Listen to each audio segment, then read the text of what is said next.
In this story, Nightwing is a girl. Nightwing is also Grayson, who's a model and works for Vanity Fair. Nightwing is also Red Hood, who goes around and kills bad guys. And the Red Hood of the story, who's a Nightwing, also happens to be a tentacle monster who eats bad guys for dessert. Okay, let's take a step back. The thing is, we all know Nightwing and Red Hood have been neglected by DC for a while now. The best thing happened to Jason Todd was under the Red Hood. He also appeared as a cameo of sorts in Young Justice and was a part of the Titans TV series, which I don't think anyone remembers that show. I did it for you. Red Hood!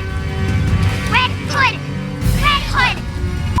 And Nightwing's had some real rough gems in the past, like being beaten up by Deathstroke, by Harley, by Robin, getting killed by a rock, got killed by this random dude, got killed by Harley, turned into a serial cheater, got objectified, and the list just goes on. But somehow 7 issues of a Nightwing comic, not a full run, 7 issues of a comic written by Bruce Jones was enough to character assassinate both of them and be regarded as the worst Nightwing run ever. Even though, like I said, it's not even a run. Now, this is not to say that Bruce Jones is a bad writer, he just hasn't done anything to prove himself in the superhero genre. For example, his most well-regarded work was his Incredible Hulk run, which was basically Incredible banners with Hulk rarely appearing in the story. And when he did appear in the story, he would do stuff like this. And now that I'm thinking about it, maybe it was his experimentations with the characters which led to DC not letting him work on Nightwing comics for more than 7 issues. But anyways, the story starts with Nightwing pretending to be a plumber to sleep with some dude's redhead girl. Real class act from the hero of the story, Mr. Grayson. But don't worry though, her boyfriend turns out to be an a-hole, so the redhead girl suddenly grows out magical powers and deals with him. Then we see Nightwing finding out someone was impersonating him and he's killing bad guys in a Nightwing costume. But he finds out it's Jason like 2 pages later, and not just him, the whole city now knows there are 2 Nightwings out there and one is an imposter. Now this could have been a perfect murder mystery and how Grayson gets to handle the hate from the public. Maybe add a little civil conflict within the residents of the city who agree or disagree with the whole Nightwing killing thing. But apparently people in the city are more interested in seeing Nightwing become a model amidst all this chaos instead of finding out who the imposter Nightwing is and dealing with him. Remember the redhead girl who Nightwing had a thing with? Well, she works for a modeling agency and sees Nightwing killing people as a great opportunity for Grayson to dress up as Nightwing and pose in a runway. Like, I genuinely want to know what Bruce was smoking when writing that. Anyways, Nightwing agrees to do the show, and as it turns out, Jason was also there to spectate. So they both decide to duke it out, and as Nightwing was ready to deliver the finishing blow, Jason threatens Nightwing's friend with Benefit's life, so he lets Jason go. This whole story was designed to make Jason look like a guy who's obsessed with Nightwing. He's a crazy fan who can't help but to be evil, which is completely the opposite of what Jason stands for. He couldn't care less for the title of Nightwing. He also doesn't go around killing petty criminals. He doesn't want anyone to experience what happened to him, so he tries to reduce crime rate in Gotham by any means necessary. But long story short, Jason gets captured by an eldritch horror creature who happens to be a bounty hunter. Then Grayson and his redhead girl start fighting over literally nothing. Then Nightwing finds out Jason is missing from a freaking missing person poster.